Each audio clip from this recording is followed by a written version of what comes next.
बिस्मिल्लाहिर्रहमानिर्रहीम। आज हम डिस्कस कर रहे हैं जीरो ऑर्डर रिएक्शन। इसके साथ हम डिस्कस करेंगे first order reaction, second order reaction और थर्ड ऑर्डर रिएक्शन। अब first order zero order reaction कौन सी रिएक्शन होते हैं?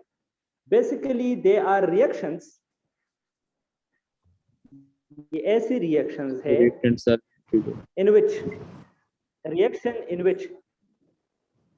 in which rate is independent of reactant concentration। यहां पर जो रेट ऑफ रिएक्शन होता है वो रिएक्टेंट की कंसंट्रेशन पर डिपेंड नहीं करता। मतलब यही है कि reaction is independent of reactant concentration. अब इसमें एमसीक्यूज है कि कौन सी रिएक्शन ऐसे होते हैं जिसमें रेट जो है वो कंसंट्रेशन पर डिपेंड नहीं करता है। तो अपने साथ नोट करो, जब आप रिएक्टेंट की कंसंट्रेशन को इनफाइनाइट लेते हैं, मतलब जब आप रिएक्टेंट को बहुत ज्यादा लोगे, जब आप रिएक्टेंट की कंसंट्रेशन बहुत ज्यादा लोगे, तब पता नहीं चलेगा कि ये रिएक्शन किस बंदे पर डिपेंड कर रहा है। तो इस तरह रिएक्शन को हम कहते हैं क्या? Zero order reaction.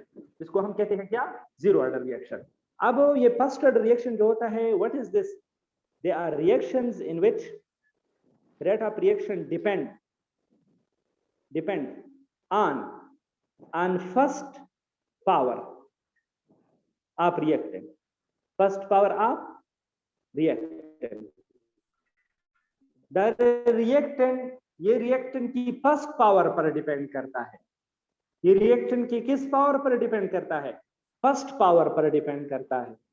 देखिए, ये जो जीरो ऑर्डर रिएक्शन होता है, इसके लिए हम जो रेट ला लिखते हैं, रेट ला, उसको हम इस तरह लिखते हैं K into R to the power 0, क्योंकि यहाँ पर रेट जो है वो रिएक्टेंट की कंसंट्रेशन पर डिपेंड नहीं करता। तो इसीलिए मैंने रिएक्टेंट की कंसंट्रेशन पर पावर 0 लिख दिया।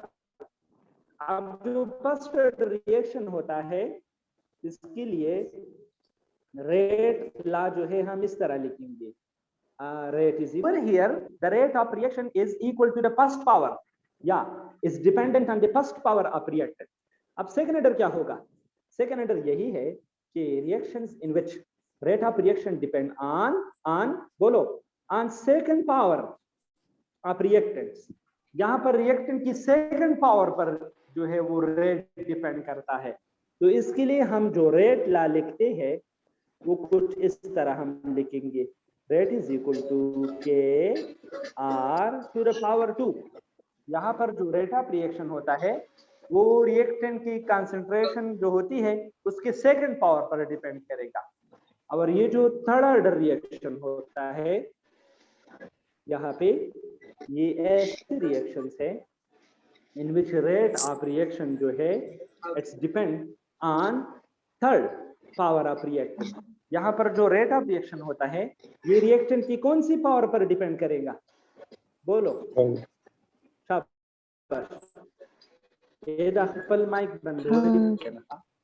Rate is equal to K into R, वो रिएक्टेंट की थर्ड पावर पर डिपेंड करता है। अब इसका मतलब क्या है, आगे जाके मैं आपको समझाता हूँ। आप इसको समझ गए कि नहीं? ठीक है, सबसे पहला पॉइंट यही है कि अगर आपने रेट ला को इस तरह देखा तो आप कहेंगे this, what is the order of this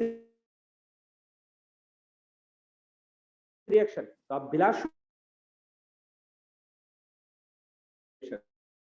लेकिन अगर आपने इस तरह देखा तो this is second order reaction. लेकिन अगर आपने इस तरह देखा तो this is third order reaction. अब लेट अस कंसीडर, हमने सपोज एक रिएक्टेंट ले लिया, सपोज वो है R या वो है A। अब ये A कन्वर्ट होता है प्रोडक्ट, ठीक है।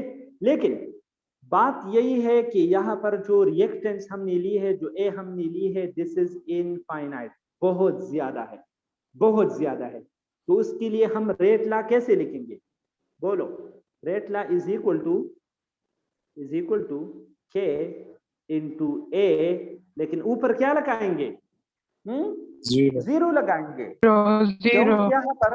यहाँ पर जो रेट ऑफ रिएक्शन है वो कंसंट्रेशन पर डिपेंड नहीं कर रहा है, कंसंट्रेशन पर डिपेंड नहीं कर रहा है।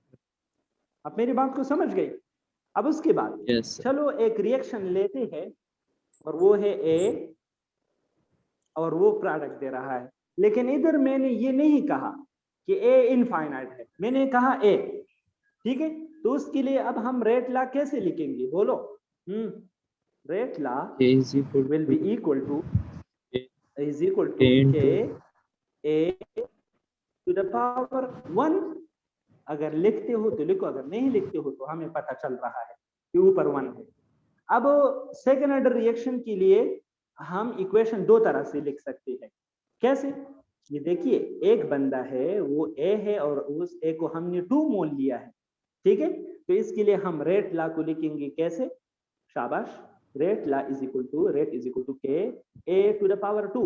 अब यहाँ पर जो रेट ऑफ रिएक्शन है वो रिएक्टेंट की कौन सी पावर पर डिपेंड कर रहा है?